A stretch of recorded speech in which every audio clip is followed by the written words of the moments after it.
ओम श्री परमात्मने नमः। श्री गणेशाय नमः। ओम नमो भगवते वासुदेवाय। ओम वेदव्यासाय नमः।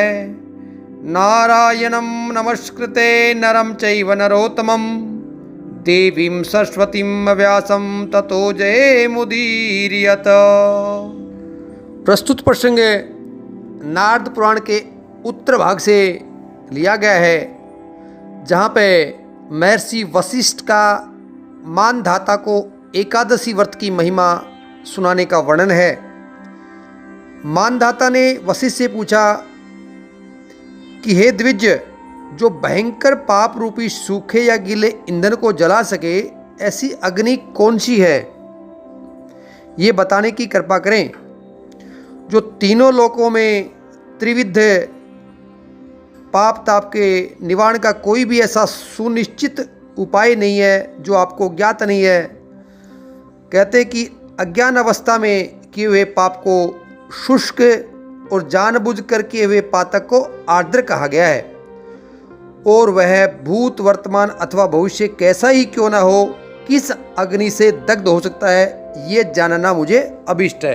मतलब जो कि तीन प्रकार के जो पाप है ताप हैं, उनको निवारण कैसे हो उसका वो उपाय पूछते हैं। वशिष्ठ जी उसका जवाब दे रहे हैं कि हे राजा सुनो, जिस अग्नि से शुष्क अथवा आर्द्र पाप पूर्णतः जल जाते हैं उसका उपाय मैं बताता हूँ। जो मनुष्य भगवान विष्णु के दिन एकादशी तिथि आने पर, मतलब एकादशी तिथि को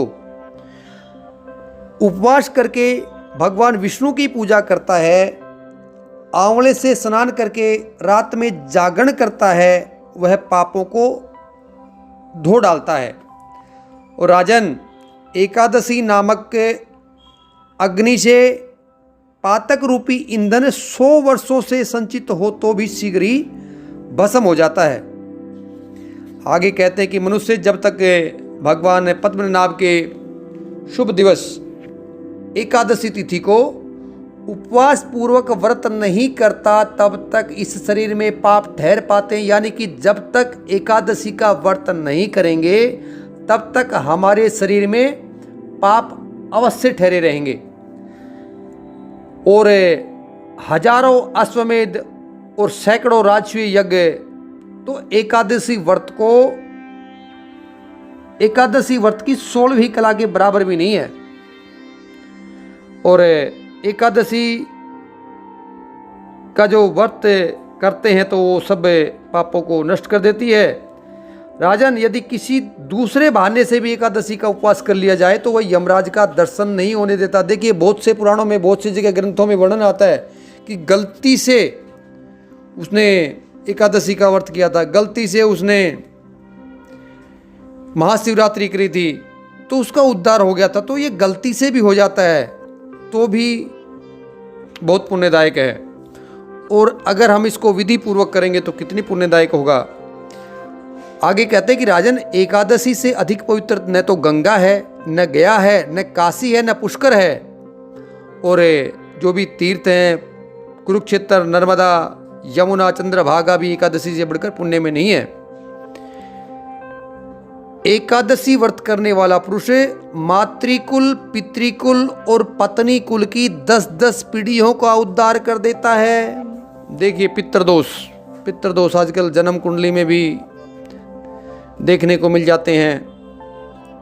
और पितरों का उपाय भी बहुत से देखो ग्रंथों में, पितरों के अमावस्या के या श्राद्ध पक्ष में उसके तहत अगर कुछ भी जलांजलि तिलांजलि दे देते हैं तो उनका उद्धार हो जाता है, वो नरक से स्वर्ग में चले जाते हैं। तो यहाँ पर भी एकादशी व्रत करने वाला जो व्यक्ति है तो अपने मातृकुल, पितृकुल और पत्नी कुल की 10-10 पीढ़ियों का उद्धार कर देता है। और एकादशी में एक मोक्षदा एकादशी भी एक आती है, उसका भी वर्णन हम बाद में करेंगे। तो वो मोक्षदा एकादशी का व्रत अगर हमारे पितरों को दे दिया जाए तो पितर नरक से निकल के स्वर्ग में चले जाते हैं।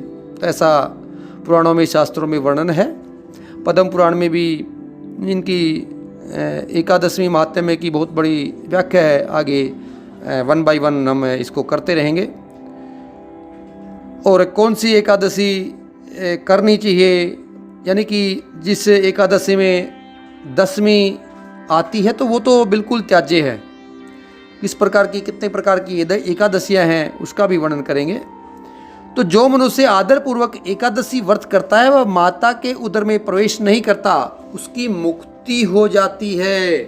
अनेक पापों से युक्त मनुष्य भी निष्काम या सकाम भाव से यदि एकादशी का व्रत करता है तो वह लोकनाथ भगवान विष्णु के अनंत पद वैकुंठ धाम को प्राप्त कर लेता है। अभी एकादशी व्रत का महात्म्य में ये महिमा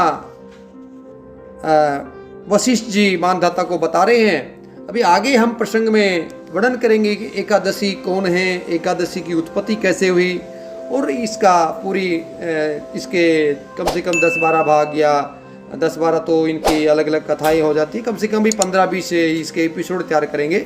ओम नमो नारायणाय, ओम नमो नारायणाय।